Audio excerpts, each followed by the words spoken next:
Bon alors, Jean-Christophe Rufin, bonsoir, bienvenue, merci d'être là. Tout nouvel ouvrage, Les 7 mariages d'Edgar et Ludmilla. Pour ceux qui n'auront pas l'occasion d'assister à la rencontre, vous aurez des petits passages de cette rencontre qui se passe d'ici quelques minutes. Jean-Christophe Rufin, quelle est votre actualité ?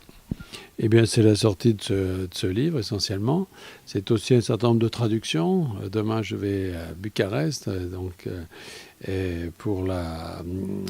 à Budapest, pardon, je confonds toujours. À Budapest, en Hongrie, pour la sortie du Roi Ziblin en hongrois, voilà.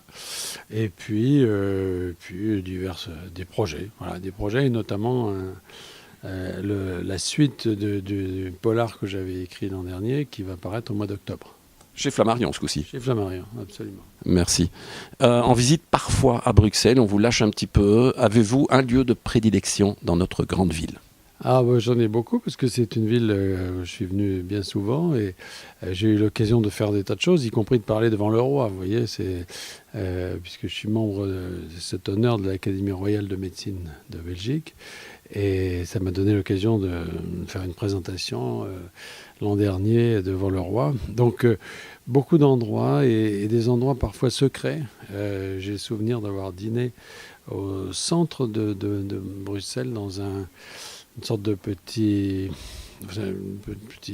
hôtel particulier qui est au milieu des jardins là, qui sont devant le palais, et dans lequel qui est la propriété d'un grand collectionneur de BD. Vous devez connaître cet endroit. Mais bien sûr. Voilà.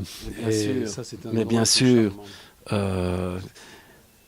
Querton, André Querton. Voilà, c'est ça. Voilà, André Querton. Et donc c'est en fait à vol d'oiseau, c'est à 300 mètres d'ici.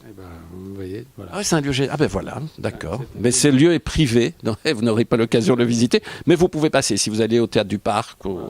C'est juste derrière. Maintenant, on va y aller du tac au tac. Quelle est votre lecture du moment ?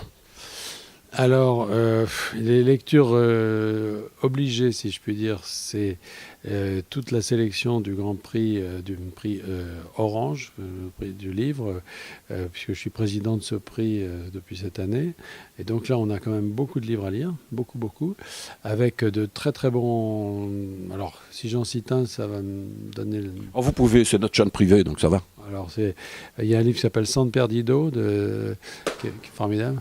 Alors là, non, écoutez, je vous explique quand même que j'ai créé un prix Filigrane. On en est à la 4e édition.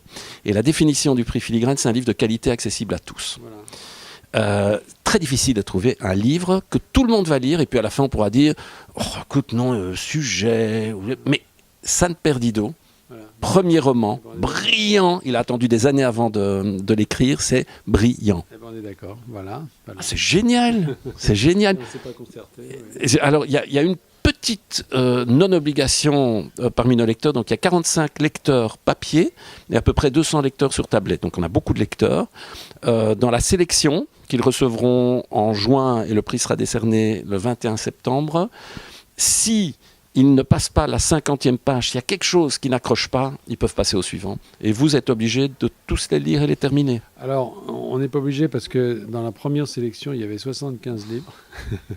Donc, on a quand même dispensé nos jurés, qui sont nombreux d'ailleurs, de tout lire. On leur a demandé d'en choisir 5 et de faire une sorte de mise en commun de ces 5. Donc, on a abouti à une liste de 20.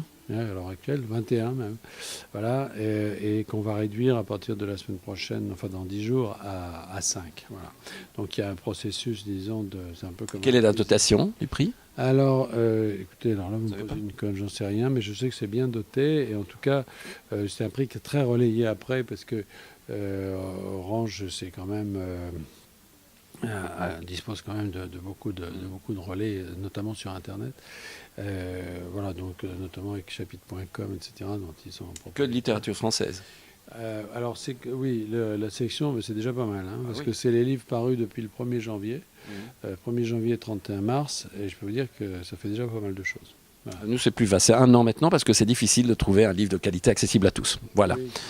Alors, on va maintenant, on y va vraiment du tac au tac. Il y a de tout. Votre plat préféré ? Je ne sais pas. Oui, non, je dirais le couscous. J'aime bien les... Voilà, j'aime bien. Oui. Parfait. Votre lieu préféré au monde ?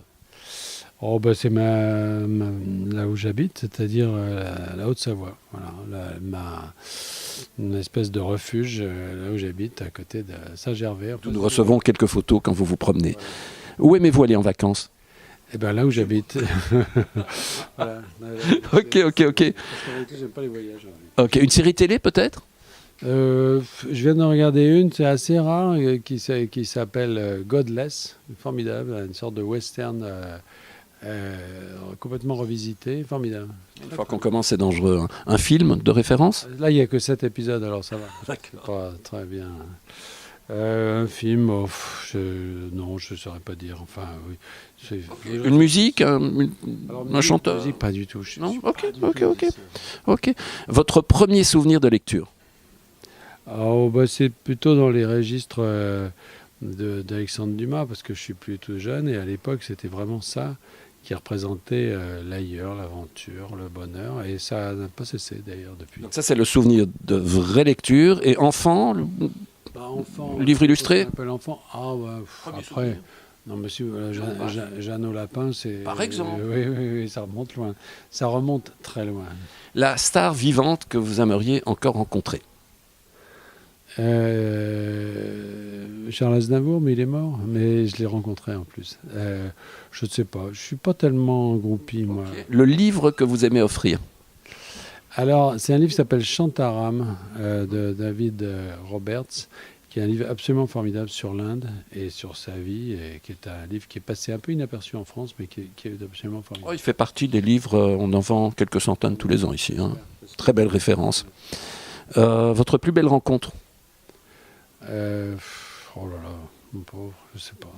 Ok, on passe. Alors là, si vous pouvez regarder notre petit objectif, si vous devez donner un conseil aux jeunes aujourd'hui, quel est-il?